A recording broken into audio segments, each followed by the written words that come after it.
Alors j'aimerais revenir sur ce que j'ai dit dans ma première vidéo au sujet de la simplicité de l'éveil, le fait qu'il n'y a pas besoin de faire des pratiques compliquées, longues, etc. Et alors c'est quelque chose, quand je l'entendais, je doutais de ça et j'y croyais pas vraiment. Et puis le jour où, on va dire, la conscience s'est reconnue, le jour du basculement, eh bien j'ai repensé à tous ces petits exercices qui n'y paraissaient rien, entre guillemets, et je me suis dit mais oui, c'est tout à fait ça, et j'aimerais voilà, vous partager cela aujourd'hui, et vous inviter à les pratiquer régulièrement, même si vous avez l'impression que c'est pas grand chose et que ça ne peut pas être aussi simple que cela.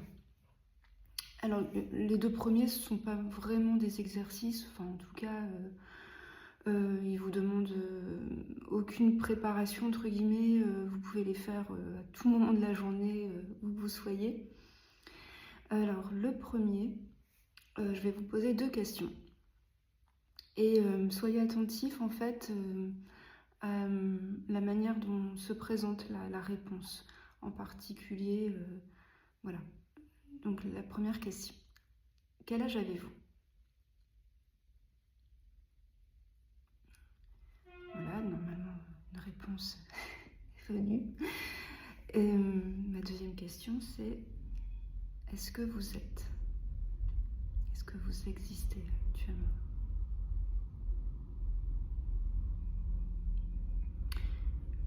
Donc, le corriger, s'il n'y a pas de bonne ou de mauvaise réponse. Alors, en ce qui me concerne, quand on me demande quel âge tu as, enfin, je me pose la question, il y a un certain temps avant de trouver la réponse, la bonne réponse. Ça me demande de faire un calcul et en tout cas, voilà, de faire appel au mental. Alors peut-être que pour vous, la réponse est venue plus rapidement, mais ça a quand même nécessité normalement un petit temps de réflexion. C'est pas quelque chose qui, à moins que vous ayez fêté votre anniversaire hier ou que ce soit aujourd'hui, mais quand même, voilà, vous referez l'expérience entre guillemets et vous serez attentif à ça. Alors que la deuxième question, est-ce que vous êtes, la réponse est immédiate, il n'y a même pas besoin de réfléchir, c'est spontané, c'est évident. En tout cas, ça devrait l'être, mais voilà, je pense que c'est la même chose pour vous.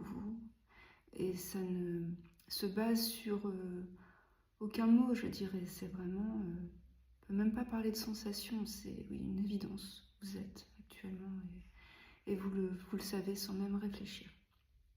Alors, à quoi sert cet exercice? Quand la bascule s'est faite, il y a ce qu'on appelle le retournement de la conscience sur elle-même. La conscience se reconnaît en tant que tout ce qui est. Et moi, ce qui s'est passé alors, je vais dire en même temps, même s'il n'y a pas de notion de temps, mais c'est que l'impression d'être quelqu'un, d'être Amélie qui a tel âge, voilà, tel sexe, qui vit dans telle ville, qui a tel...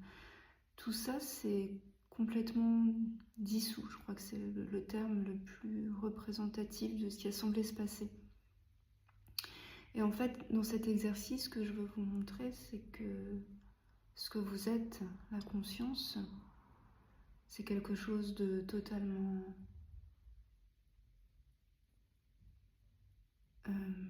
présent à chaque instant. Voilà, c'est quelque chose qui est intemporel, atemporel, qui est présent à tout moment et qui est totalement impersonnel. Donc, quand je vous demande quel âge vous avez, ça nécessite de mettre quelque chose après je suis est là, c'est évident, vous êtes.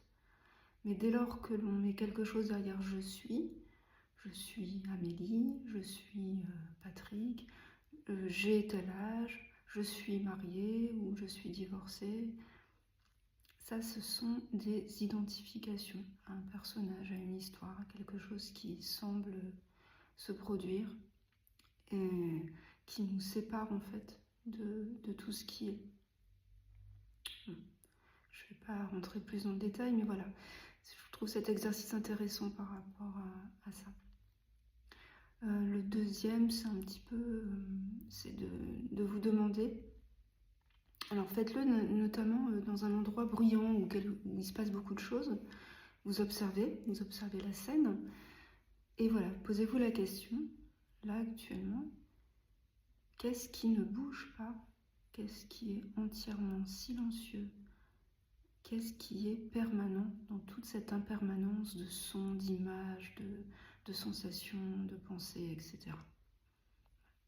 Tout simplement. Et enfin, le troisième exercice, c'est un exercice que l'on doit à Douglas Harding, celui qui a en fait élaboré ce qu'on appelle la vision sans tête. Et c'est vrai que au départ, quand j'ai fait ces exercices, j'ai fait mon mental qui disait mais c'est n'importe quoi. Et c'est complètement absurde, notamment parce que la vision sans tête, voilà, Douglas nous fait toucher du doigt, c'est le cas de le dire, le fait que ce qui regarde n'a pas de tête, dans le sens où en fait on se prend pour un petit personnage avec deux yeux qui regarde le monde, et donc il y a nous avec cette sensation d'être à l'intérieur de ce corps, et en particulier dans la tête. En fait, on a l'impression qu'on est présent derrière nos yeux et qu'on regarde le monde, et donc il y a nous et le monde. Et la vision sans tête, oui, pourquoi je trouvais ça absurde, c'est que voilà, vous verrez dans l'exercice, mais on pointe le fait qu'il n'y a pas de visage au-dessus de nos épaules.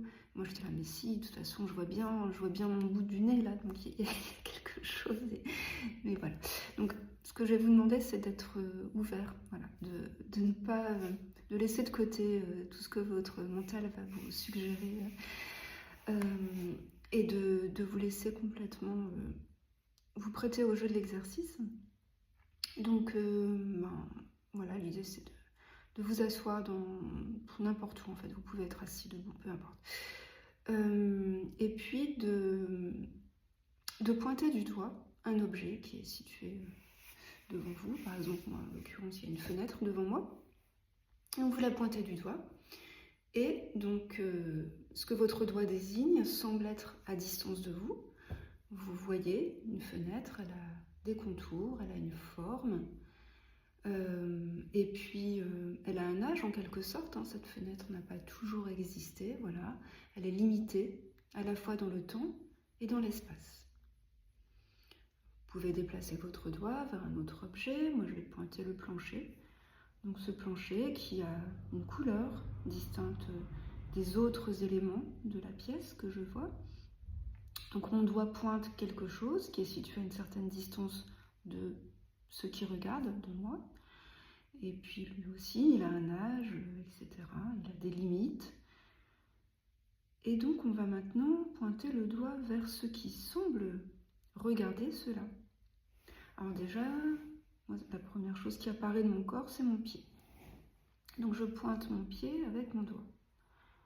Et finalement, ce pied, c'est aussi un objet. Il a un âge, il a une forme, une couleur, il est limité dans l'espace. Je sais dire voilà, où il s'arrête finalement, ce qui n'est plus mon pied. Est-ce que c'est moi? Non, c'est un pied. C'est pas encore ce moi qui regarde finalement. Maintenant, on va pointer par exemple plus en direction de ce qui semble être ce moi qui regarde. Donc là, je pointe mon ventre. Donc qu'est-ce que je vois? Je vois mon pull, des rayures, derrière, voilà, il y a une sensation de ventre. Mais voilà, c'est quelque chose, hein, c'est un objet, c'est limité, ça a un âge. Je vais remonter comme ça. Alors là, je sens m'approcher de ce qui semble regarder. Je pointe vers mon thorax, ma poitrine. Et je vois que le doigt pointe aussi quelque chose qui semble solide, qui est limité, qui a une forme, une couleur. Et maintenant, nous allons pointer vers là où se trouve votre visage. Qu'est-ce que vous voyez? Alors moi, je vois mes lunettes, je vois mon nez. J'ai un grand nez, peut-être. Mais qu'est-ce qu'il y a derrière ça? Là, je ne vois rien. Je ne vois pas un visage avec des contours ou même des yeux. Je vois un grand espace. Un espace qui n'a pas de forme, pas de couleur, qui pourrait même être considéré comme totalement vide. Et pourtant, cet espace illimité, qui n'a pas d'âge non plus, hein, il accueille tout ce qui est dans cette pièce. On sent qu'il pourrait être rempli de toutes choses. Voilà, je vous invite à rester avec cette sensation d'espace, d'ouverture.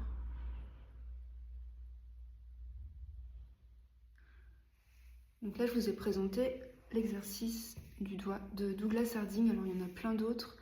Et si ça vous intéresse et si vous voulez pratiquer ces exercices beaucoup mieux que ce que je viens de vous montrer, je vous invite à consulter le site donc sur YouTube de José Leroy et son épouse également, Lorraine Leroy, qui partage plein de vidéos, notamment beaucoup en lien avec cette méthode de la vision sans tête de Douglas Harding. Il y a Dan Spearschneider également, je vous mettrai les liens en descriptif de cette vidéo. Ce sont vraiment des gens qui partagent sur l'éveil et sur la méthode particulièrement simple et efficace, je vous assure, de Douglas Harding. Bonne journée.